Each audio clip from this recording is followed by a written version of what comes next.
Hola a todos, buenos días y bienvenidos a este podcast donde hablaremos de dos temas generales.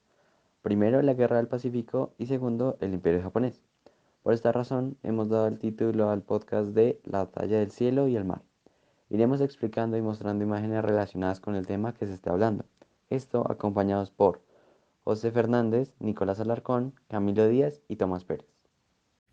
El imperio japonés fue un imperio muy pobre hasta la segunda mitad del siglo XX.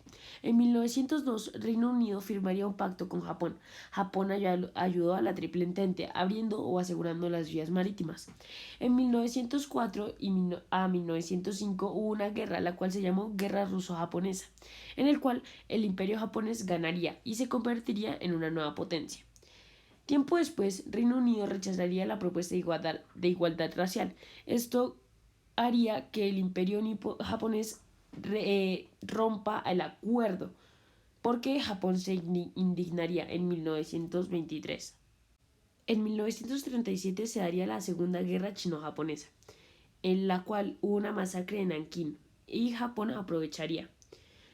Tiempo después, Japón haría un pacto tripartito, tripartito, en el cual se aliaría con las fuerzas del eje, con las potencias del eje.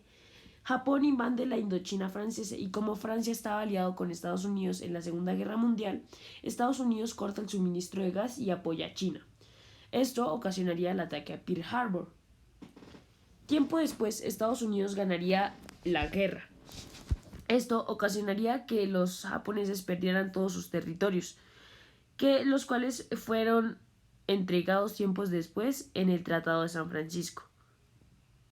¿Cómo fueron las fuerzas norteamericanas? Las fuerzas norteamericanas, la verdad, tenían un gran poder en combate. Sin embargo, lo que los debilitó harto fue la Segunda Guerra Mundial, ¿sí? Sin embargo, estos tenían una capacidad de producción mayor a la que muchos países tenían en ese momento. Todo empieza, y bueno, ellos empiezan a ganar desde la estrategia de island hopping, que hace que el imperio japonés retroceda. Y estos terminan ganando en la batalla de Iwo Jima y la batalla de Okinawa. Ok, José, ahora yo pasaré a hablar sobre la Segunda Guerra Sino-Japonesa o Chino-Japonesa. Fue un conflicto militar entre la República de China y el Imperio japonés que se libró entre el 7 de julio de 1937 y el 9 de septiembre de 1945, en el marco de la Segunda Guerra Mundial. Comenzó cuando el ejército japonés, que ya controlaba Manchuria, inició la invasión del norte y el este de China. China luchó con el apoyo económico de la Unión Soviética y los Estados Unidos contra Japón, cuyo apoyo económico venía de la Alemania nazi. Después del ataque japonés a Pearl Harbor en 1941, la guerra se fundió en el gran conflicto de la Segunda Guerra Mundial como un frente importante de lo que se conoce como la Guerra del Pacífico. La Segunda Guerra Sino-Japonesa fue la mayor de Asia en el siglo XX y causó más del 90% de las víctimas de la Guerra del Pacífico. Se calculó que unos 20 millones de personas, la inmensa mayoría civiles, perdieron la vida en ella. La invasión concluyó con la rendición de Japón el 9 de septiembre de 1945. La guerra fue el resultado de las consecuencias de la Primera Guerra Sino-Japonesa, que fue de 1894 a 1895, así como una política imperialista japonesa que se extendió durante décadas destinada a ampliar su influencia política y militar con el fin de garantizar acceso a las reservas de materias primas y otros recursos económicos de la zona, en particular los alimentos, el trabajo y comprometer la guerra con otros en un contexto de política del militarismo agresivo modelizado en la región Asia-Pacífico, particularmente con la Asociación de Apoyo del Régimen Imperio del Gabinete de Hideki Toyo y con el orden del emperador Showa. Antes de 1937, China y Japón lucharon en conflictos menores localizados, los llamamos incidentes, en 1931. Bueno, ahora pasamos a hablar del Proyecto Manhattan. El Proyecto Manhattan fue nombrado así por el presidente de los Estados Unidos, Franklin Roosevelt, el cual surgió para nombrar un proyecto clave para la configuración de una bomba nuclear durante los inicios de la Segunda Guerra Mundial. El pionero de este plan fue Albert Einstein, científico y físico más importante del siglo XX. Participaron también científicos como Enrico Fermi, Leo Szilard y Robert Oppenheimer. También, muy importante, el matemático húngaro John von Neumann, además de países como Canadá, Reino Unido en sus centros de investigación. También contaban con más de 130.000 científicos haciendo este proyecto nuclear. ¿Por qué se llama así el proyecto Manhattan? Esto se debe a que la mayor parte de la investigación nuclear se había desarrollado en las universidades de Columbia, las cuales están ubicadas en Manhattan. El líder de esta operación fue Robert Oppenheimer. Bueno, el siguiente tema va acerca de la marcha de la muerte en el Batán. El Batán fue un lugar en las Filipinas que durante 3 años, desde 1944, por lo menos 70.000 soldados norteamericanos y filipinos habían estado capturados. A estos no se les daba alimento, los torturaban y muy difícilmente lograban a sobrevivir esta marcha de la muerte de más de 100 kilómetros. En un libro el cual leí hace unos meses, narra la historia de un hombre el cual tenía una vida tranquila luego de haber estado en la guerra del Pacífico. Específicamente a este le tocó vivir lo que se llama la Marcha de la Muerte. El señor se llama Pete, el libro se llama Ajuste de Cuentas y en este se narra muy a detalle cómo logró sobrevivir a este horrible evento que se vivió por varios años. Se cuenta que una vez tenían a todos los prisioneros posibles, empezaban esta horrible marcha. A los prisioneros no se les daba alimento, por lo cual estaban sin energías. Habían soldados que caían en las carreteras durante estas eternas marchas y luego pasaba como escuadrones de fusilamiento y los mataban a todos. Em, Al mismo tiempo les hacían varias pruebas. Una de las más fuertes consistía en estar atados, ponían atados a varios soldados a un palo y estos los dejaban bajo el sol picante, sin líquidos, sin alimentos y por esto los japoneses intentaban humillarlos lo más que pudieran. También se narran las enfermedades que contraían y cómo eran cargados en los barcos. Se cree que 10.000 soldados fueron asesinados en esta marcha. El rescate de estos soldados se da el 20 de octubre de 1944, ya que estos estaban en solo un lugar. Se llevan 250.000 soldados para esta misión. Se encuentran distintos y numerosos barcos de guerra. Se dice que los japoneses se subían a los árboles y se ataban a estos para tener una mejor posición, por eso era tan difícil poder observarlos. Y eso sería todo. Bueno, ahora la batalla de Midway. Esta fue una de las batallas más importantes y claves en la Guerra del Pacífico. Esto se da luego de que Japón atacó a Pearl Harbor y le dio razones a Estados Unidos para atacar y entrar en la guerra. El ejército norteamericano se había dividido y la moral estaba bastante herida. Los japoneses habían creado algo llamado Operación Mi, lo cual se refería al ataque de Midway. El comandante en jefe de la flota combinada de la Armada Imperial Japonesa, Yamamoto, había dispersado la flota en dos zonas, al norte y al sur de Midway. Esto para dispersar y confundir a la flota norteamericana y así conseguir a Midway, que era un lugar clave, ya que esta isla quedaba entre Tokio y Pearl Harbor. Pero los japoneses no contaban con que los estadounidenses habían descifrado parte del código naval usado por estos. Uno de los mensajes descifrados trataba el ataque a un objetivo con el nombre en clave de AF. Los norteamericanos pensaban que Midway sería atacada, por lo tanto enviaron un mensaje falso desde Midway a Pearl Harbor diciendo que se estaban quedando sin agua ya que había un problema en las depuradoras y luego cuando revisaron las comunicaciones de los japoneses corroboraron que Midway sería atacado. Por tal razón empezaron el proceso de reparación de mayormente la Fuerza Naval estadounidense. El ataque comenzó a las 4:30 el 4 de junio de 1942. Llegaron dos escuadrones de aviones y cuatro portaaviones. Los japoneses se dieron cuenta de dos cosas. Primero, la base de Midway no se defendía de la manera que ellos pensaron, lo cual les pareció bastante extraño.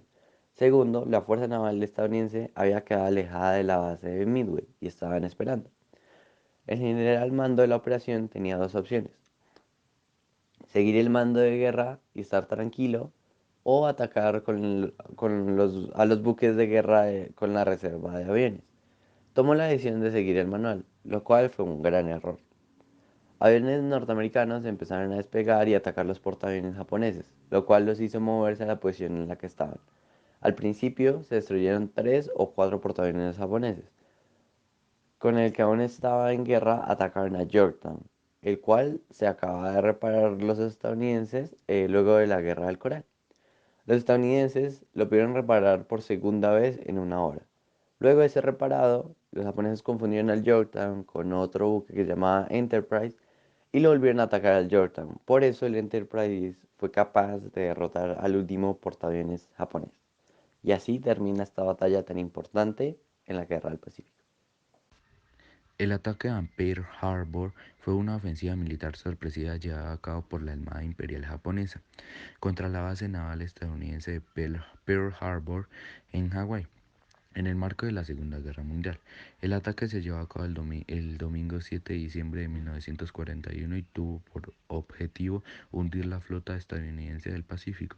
Fue un ataque preventivo mediante el cual los japoneses querían impedir la intromisión de los Estados Unidos en las operaciones militares que planeaban realizar en Oceanía y el sudeste asiático.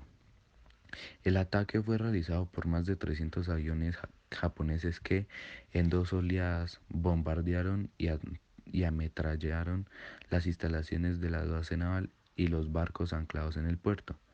El día posterior al ataque, los estadounidenses eh, el día posterior al ataque, los Estados Unidos le declaró la guerra a Japón el 11 de diciembre, y en virtud de la alianza que unía a las potencias del eje, tanto la Alemania nazi como la Italia fascista le declararon la guerra a los Estados Unidos, lo que terminó de impulsar la entrada de este país en la Segunda Guerra Mundial. Las bombas atómicas de Nagasaki e Hiroshima marcaron un antes y un después de la historia. Fue precisamente a raíz de aquellos estallidos y decenas de miles de fallecidos, lo cual llevó a que Japón se desvinculara de la Segunda Guerra Mundial y abandonara oficialmente la contienda. Prácticamente es la versión oficial que se maneja en los libros de historia. Las bombas atómicas motivaron la rendición incondicional de Japón. No obstante, no es la única versión que se maneja y su rendición podría haber ido más allá de las bombas de Nagasaki e Hiroshima.